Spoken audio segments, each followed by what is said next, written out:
Everybody in. Hey everybody, welcome to the big interview. I'm Jared Bentley and here today with Gary Miller and Scott Pleasant. And we're going to be talking about a big show you guys have coming up this weekend at the Down Home.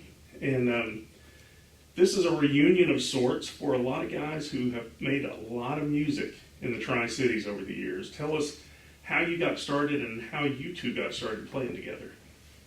Well, about 4 decades ago now or more, there were a number of us that went to the same high school. We went to University High, and we did a lot of playing in high school, the talent show and things like that. And we heard about this place called the Down Home that would just let you come and play.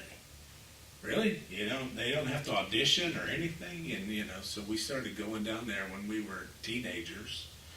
And it just sort of developed, and from there we met other people like Gary, and put together bands. The Brian and the Nightmares, a lot of people have heard of, but other ones too. And it just sort of grew from that. When we started this, there really wasn't that much local live music, especially of original music. So we would just go into places like the Italian Pizza Pub and just say, hey, would you let us play? And they were always shocked, they would say yes. So it just sort of grew, and then Gary got involved a couple of years later.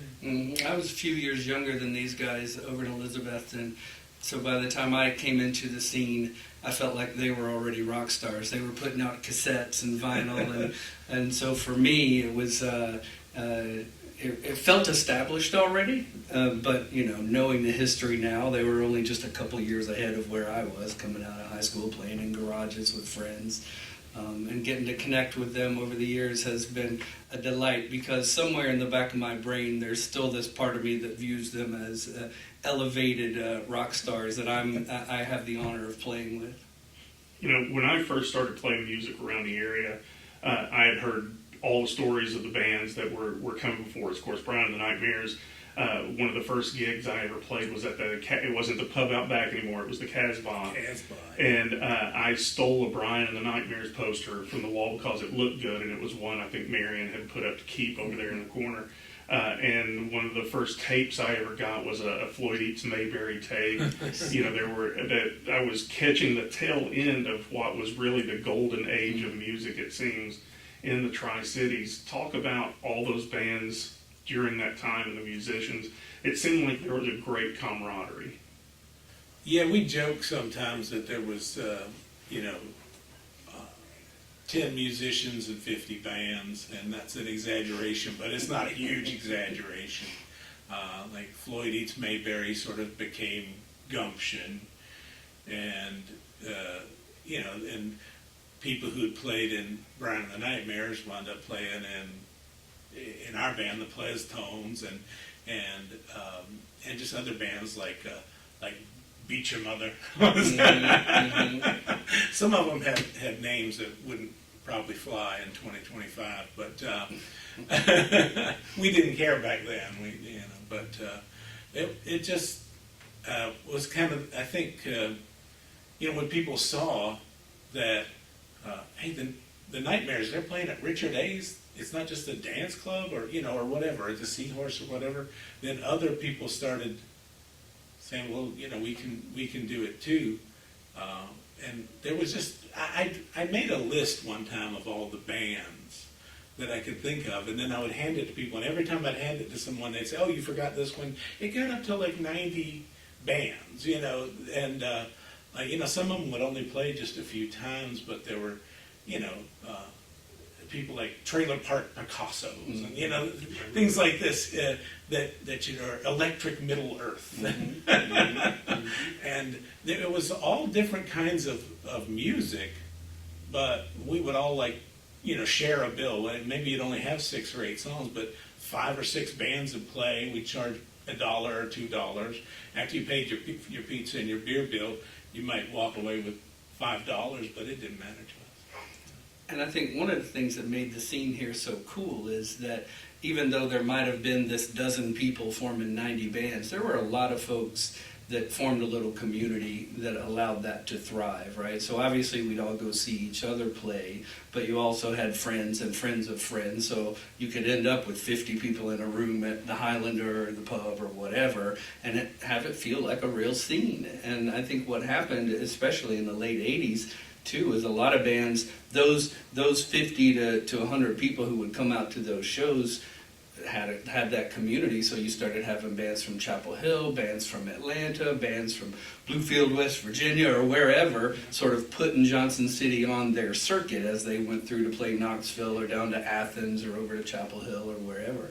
So we not only had this really rich collection of local bands, you started getting to make connections with these other bands that as they came through, maybe they went on to some level of renown. A band called Uncle Green we were all crazy about, right? And They started opening for us here, and then they became big. Went on to major labels and things like that. But we had that support. There was that community that would just come out and see the music, even if you didn't know the band half the time, or maybe your friend was opening for some random band from Kentucky. So there was support, which was cool. And I remember, I think there's so many really good bands in our area right now, and some of them are seeing some good regional success, but I think they would all be shocked at, you're talking about the community, the amount of people who came to see shows at the pub out back in the Casbah and different spots who came to Johnson City, and I can remember, having to wait in line forever to get in for certain shows, and you just don't see that today. You don't see the crowds like you saw in the late 80s through the 90s in the scene here. Yeah, I'm not around here anymore, so I didn't know that.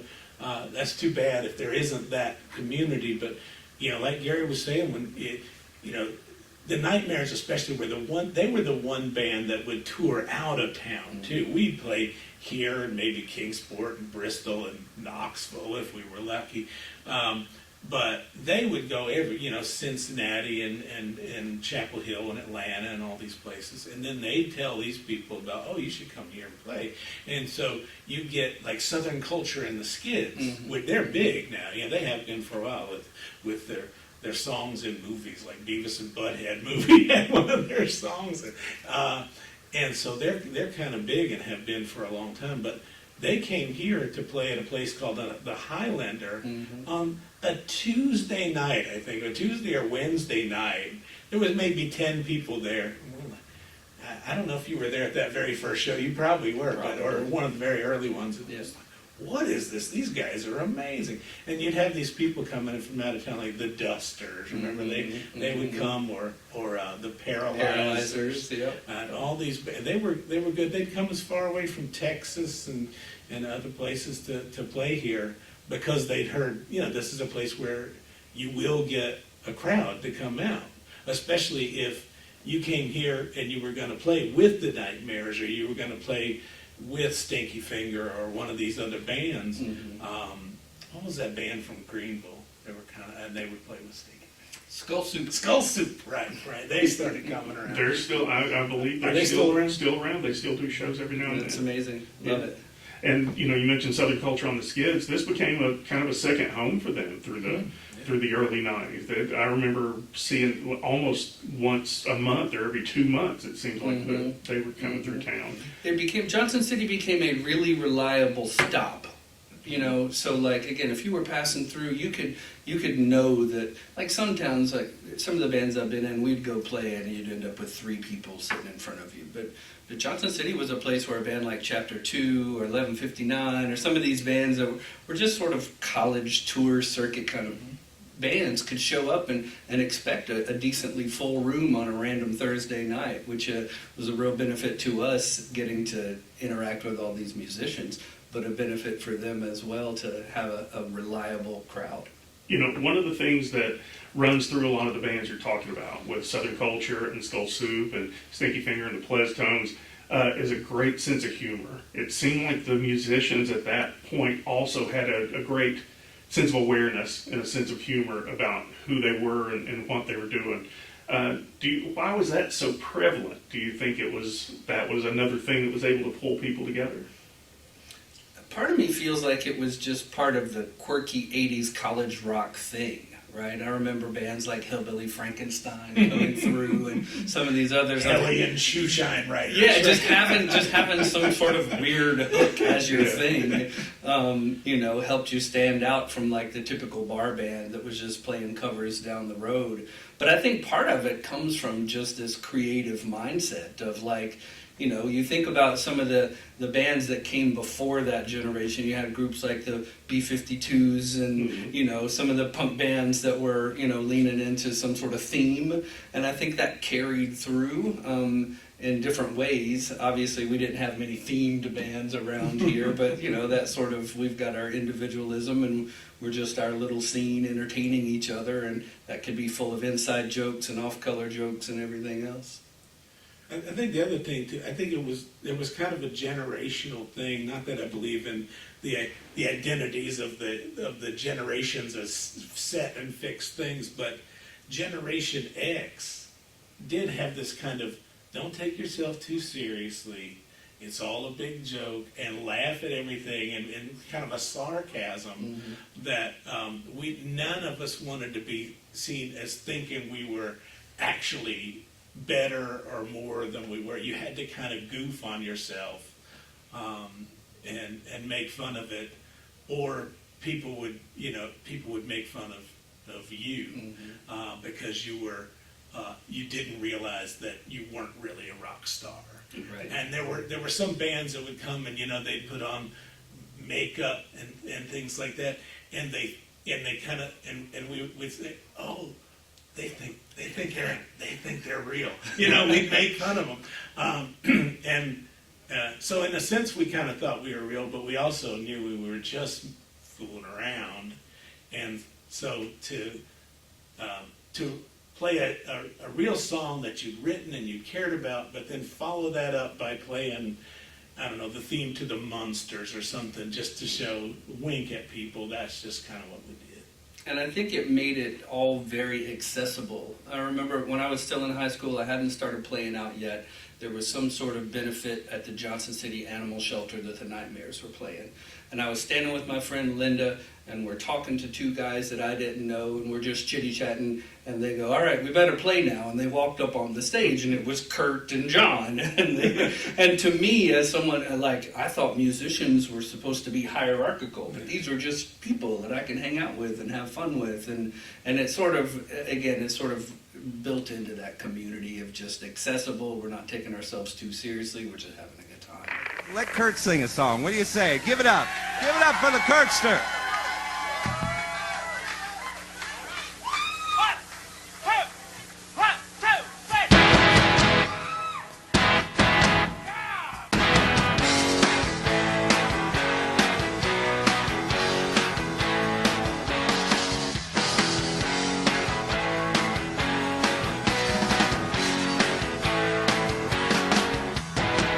These girls, they look so small, but you gave me something like I never had. Last I found a girl that I can look up to. She picked me up when she said she loved me. She held my hand so high above me. I looked up at her and she blocked out the midday sun. She's so tall. She's so tall.